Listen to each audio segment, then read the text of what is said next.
మూడంటే మూడు కాదు నాలుగు, నాలుగంటే నాలుగు కాదు ఐదు, ఐదంటే ఐదు కాదు ఆరు, ఆరంటే ఆరు కాదు ఏడు, ఏడంటే ఏడు కాదు ఎనిమిది, ఎనిమిదంటే ఎనిమిది కాదు తొమ్మిది, తొమ్మిదంటే తొమ్మిది కాదు పది, పది అంటే దశావతారాలు, తొమ్మిదంటే నవగ్రహాలు, ఎనిమిదంటే అష్టదిక్పాలకులు, ఏడంటే సప్త ఋషులు, ఆరంటే షడ్వర్తులు, ఐదంటే త్రిమూర్తులు పంచ పాండవులు, నాలుగంటే నాలుగు దిక్కులు, మూడంటే త్రిమూర్తులు,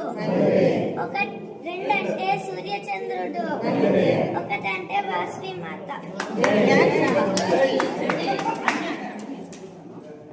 పార్వతీదేవివే పరమ కళ్యాణివే, వాడి తల్లివే కన్యకాంబ,